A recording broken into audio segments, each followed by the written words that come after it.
प्रणाम मित्रों। तो चलिए आज हम लोग डिप्टी कलेक्टरी नामक कहानी को पढ़ते हैं। इस कहानी की रचना अमरकांत जी ने की है और यह कहानी आप लोगों को बीबीएम के UG 5th semester Hindi honours के अंतर्गत पढ़ना है। तो चलिए कहानी को शुरू करते हैं। शकलदीप बाबू कहीं 1 घंटे बाद वापस लौटे। घर में प्रवेश करने के पूर्व उन्होंने ओसारे के कमरे में झांका। कोई भी मुवक्किल नहीं था और मुहर्री साहब भी गायब थे। वह भीतर चले गए और अपने कमरे के सामने ओसारे में खड़े होकर बंदर की भांति आंखें मलका मलका कर उन्होंने रसोई घर की ओर देखा। उनकी पत्नी जमुना चौके के पास पीढ़े पर बैठी होठ पर होठ दबाए मुंह फुलाए तरकारी काट रही थी।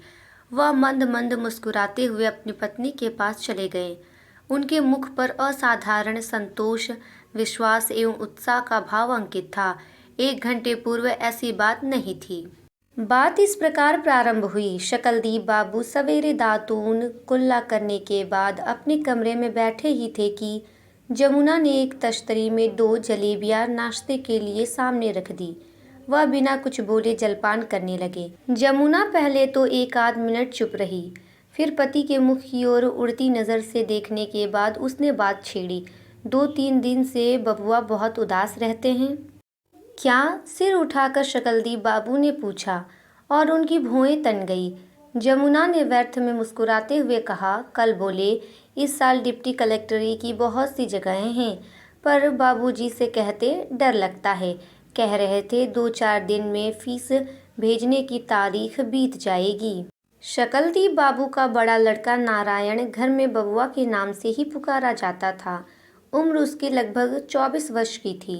पिछले 3-4 साल से बहुत सी परीक्षाओं में बैठने, MLA, लोगों के दरवाज़ों के चक्कर लगाने तथा और भी उल्टे सीधे फन इस्तेमाल करने के बावजूद उसको अब तक कोई नौकरी नहीं मिल सकी थी।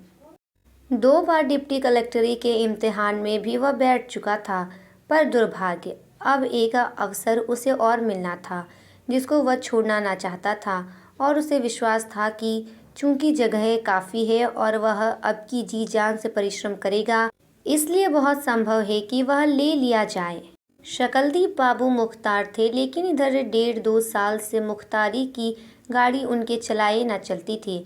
बुढ़ोती के कारण अब उनकी आवाज़ में न वह तड़प रह गई थी, न शरीर में वह ताकत और न चाल में वह अकड़। इसलिए मुवक्किल उनके यहाँ कम ही पहुँचते, कुछ तो आकर भी भड़क जाते। इस हालत में वह राम का नाम लेकर कचहरी जाते, अक्सर कुछ पा जाते जिससे दोनों जून चौका चूल्हा चल जाता। जमुना की बात सुनकर वह एकदम बिगड़ गए। क्रोध से उनका मुंह विकृत हो गया और वह सिर को झटकते हुए कठा कुकुर की तरह बोले, तो मैं क्या करूं? मैं तो हैरान परेशान हो गया हूं। तुम लोग मेरी जान लेने पर तुले हुए हो। साफ साफ सुन लो, मैं 3 बार कहता हूँ, मुझसे नहीं होगा, मुझसे नहीं होगा, मुझसे नहीं होगा। जमुना कुछ न बोली, क्योंकि वह जानती थी कि पति का क्रोध करना स्वाभाविक है।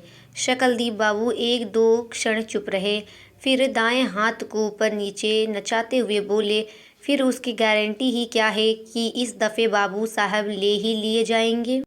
मामूली AG ऑफिस की क्लर्की में तो पूछे नहीं गए, डिप्टी कलेक्टरी में कौन पूछेगा? आप में क्या खूबी है साहब कि आप डिप्टी कलेक्टर हो ही जाएंगे। 3rd क्लास BA आप हैं, 24 घंटे मटर गश्ती आप करते हैं, दिन रात सिगरेट आप फूकते हैं। आप में कौन से सुरखाव के पर लगे हैं? बड़े बड़े बह गए, गधा पूछे कितना पानी, फिर कर्म कर्म की बात होती है।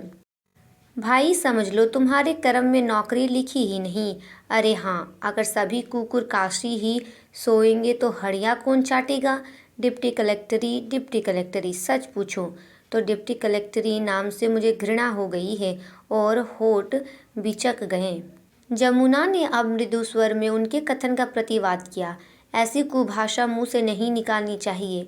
हमारे लड़के में दोष ही कौन सा है? लाखों में एक है सब्र की सोधार।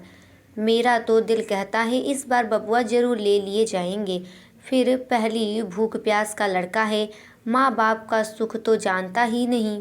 इतना भी नहीं होगा तो उसका दिल टूट जाएगा। यूँ ही ना मालूम क्यों हमेशा उदास रहता है। ठीक से खाता पीता नहीं, ठीक से बोलता नहीं, पहले की तरह गाता गुनगुनाता नहीं, ना मालूम मेरे लाडले को क्या हो गया है। अंत में उसका गला भर आया और वह दूसरी ओर मुंह करके आंखों में आए आंसुओं को रोकने का प्रयास करने लगी। जमुना को रोते हुए देखकर शकलदीप बाबू आपे से बाहर हो गए। क्रोध तथा व्यंग्य से मुंह चिढ़ाते हुए बोले, लड़का है तो लेकर चाटो। सारी खुराफात की जड़ तुम ही हो और कोई नहीं। तुम मुझे जिंदा रहने देना नहीं चाहती। जिस दिन मेरी जान निकलेगी तुम्हारी छाती ठंडी होगी। वह हाँफने लगे। उन्होंने जमुना पर निर्दयतापूर्वक ऐसा जबरदस्त आरोप किया था जिसे वह सह न सकी। रोती हुई बोली, अच्छी बात है।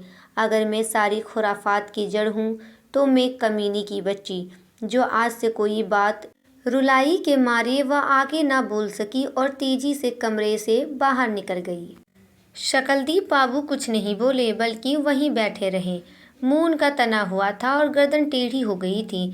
एक आध मिनट तक उसी तरह बैठे रहने के पश्चात वह जमीन पर पड़े अखबार के एक फटे पुराने टुकड़े को उठाकर इस तल्लीनता से पढ़ने लगे जैसे कुछ भी ना हुआ हो। लगभग 15-20 मिनट तक वह उसी तरह पढ़ते रहे। फिर अचानक उठ खड़े हुए। उन्होंने लुंगी की तरह लिपटी धोती को खोलकर ठीक से पहन लिया और ऊपर से अपना फारसी कोट डाल लिया जो कुछ मैला हो गया था और जिसमें 2 चिप्पियाँ लगी थी, और पुराना पंप शू पहन हाथ में छड़ी ले 1-2 बार खांसकर बाहर निकल गए। पति की बात से जमुना के हृदय को गहरा आघात पहुंचा था। शकलदीप बाबू को बाहर जाते हुए उसने देखा पर वह कुछ नहीं बोली। वह मुंह फुलाए चुपचाप घर के अटरम सटरम काम करती रही और 1 घंटे बाद भी जब शकलदीप बाबू बाहर से लौट उसके पास आकर खड़े हुए तब भी वह कुछ न बोली, चुपचाप तरकारी काटती रही। शकलदीप बाबू ने खास कर कहा, सुनती हो, यह 150 रुपये रख लो। करीब 100 रुपये बबुआ की फीस में लगेंगे और 50 रुपये अलग रख देना, कोई और काम आ पड़े। जमुना ने हाथ बढ़ाकर रुपए तो अवश्य ले लिए पर अब भी कुछ नहीं बोली। लेकिन शकलदीप बाबू अत्यधिक प्रसन्न थे और उन्होंने उत्साहपूर्ण आवाज में कहा, 100 रुपये बबुआ को दे देना, आज ही फीस भेज दे। होंगे, जरूर होंगे, बबुआ डिप्टी कलेक्टर अवश्य होंगे। कोई कारण ही नहीं कि वह ना लिए जाएं। लड़के के जहन में कोई खराबी थोड़े है। राम राम। नहीं, चिंता की कोई बात नहीं। नारायण जी, इस बार भगवान की कृपा से डिप्टी कलेक्टर अवश्य होंगे। जमुना अब भी चुप रही और रुपयों को ट्रंक में रखने के लिए उठकर अपने कमरे में चली गई। इसके आगे की कहानी को हम लोग अगले वीडियो में पढ़ेंगे। तब तक के लिए धन्यवाद।